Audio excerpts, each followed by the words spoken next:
Have I got an odd one for you today? But before we get to the game, let's talk about localization. In the past, I've talked about companies such as Xseed, who select games from Japan that may potentially appeal to Western audiences. Another such distributor is 505 Games, formerly 505 Games Street. While Xseed tends to focus more on RPGs, 505 have a more eclectic library. Some titles we know like Harvest Moon and Cooking Mama, to ones for us older kids like Demolition Girl and Ping Pong.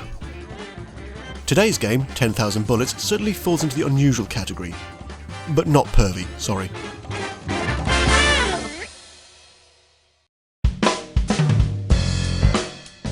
Developed by former Suikoden creator Yoshitaka Marioma's studio Blue Moon Studio, 10,000 Bullets, or Moonlit Shadow, was released by Taito in 2005 to a resounding meh across Japan.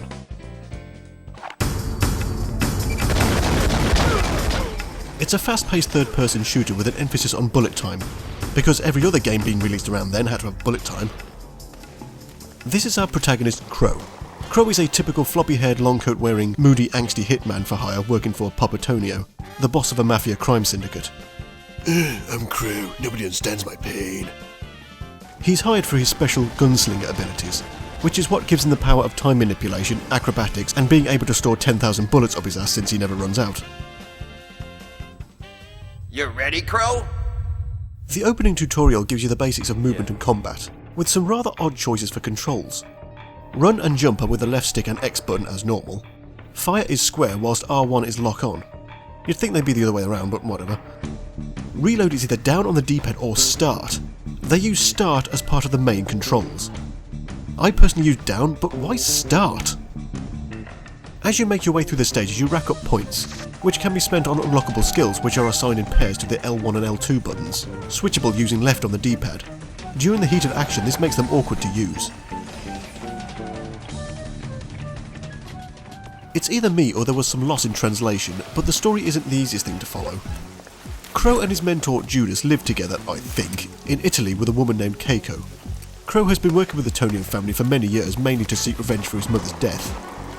Like his mother, Crow possesses special blood which gives a gunslinger their unique power, because becoming Gun Jesus is hereditary in this universe.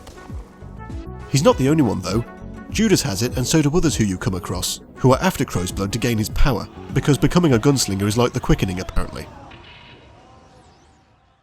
The story is told between a mix of FMV cutscenes and this static character RPG-like text interface. There are no dialogue choices or freedom of stage select from the map, so it's a pretty linear go from point A, shoot guys, go to point B, shoot more guys experience. All the while Crow and his clearly disinterested English voice actor angst their way through a section of bland, uninteresting level design. Oh, shut up, you don't understand me on my music, which is a soundtrack of upbeat acid jazz for some reason. Yes, the soundtrack is an odd choice of, I found to be, out-of-place acid jazz. Maybe if this was a quirkier Suda 5.1 game it would fit better. Or again, this might be something lost in translation. To try to get away from all this, Crow travels to England for around 5 years, but when the next chapter starts, he's in Japan with a brief explanation of why, because confusing. Anyway, under the employment of Mr. Mizoguchi, Crow is now working alongside with the first of the other playable characters, Alice. Alice's forte is her speed and accuracy. She uses less ammunition but is more powerful.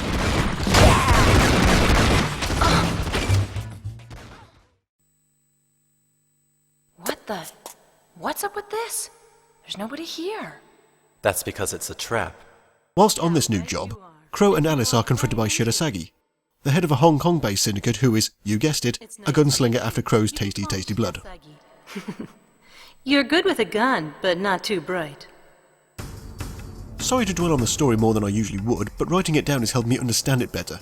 It's still not helping much. Anyway, suddenly new playable character, Dragon! Just go with it!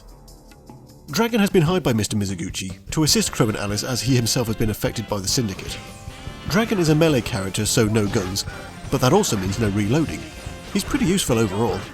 When fighting Shirasagi, I failed twice as Crow because she will block nearly all attacks with her big fan.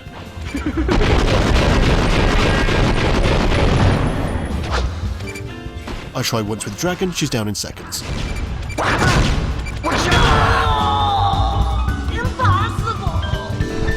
Well, that was easy. But it's not all easy. When starting, you're only given one difficulty choice, normal. And for the first chapter or so, this was fine, until you are suddenly hit by a difficulty wall.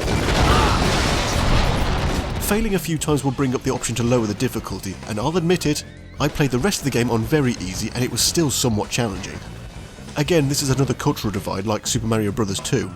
Initially we got that Doki Doki Panic rehash instead of the real game, that we know as the Lost Levels, as it was deemed too difficult for us big lumbering gaijin. I'm glad this option appeared. I had a review to write, and as you may have noticed by now, I didn't like this game very much. The story is vague, the level design is unimaginative, Crow is more wooden than beaver shit, and this is Boris. Who's Boris? She shows up towards the end, says a few words and buggers off. A few more gunslingers are mentioned, so she might be one, I don't know. That's also unclear. But you do fight El Kabong here, because why the fuck not? Let's pray.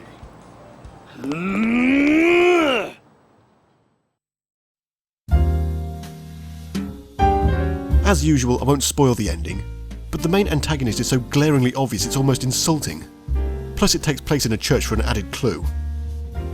So, surprise surprise, I don't recommend 10,000 bullets. Oh sorry, 10.000 bullets, as it says on the cover, and the spine, and the back, and the manual, and the title screen. Oh look, the intro video can get it right, why can't the rest of you? In fairness, the combat when the camera is behaving is satisfying, but that's all it's got going for it. I appreciate what 505 games do, and I will be reviewing more in the future, but localising games from far off lands is a gamble, so there will be hits and misses. And even with 10,000 bullets, this one still missed. Even through the darkest night, just close your eyes, I'll be by your side. Tender kiss and then good night, dream of tomorrow, my good friend. I wish you luck, the memories fade day by day. I sing for you, your face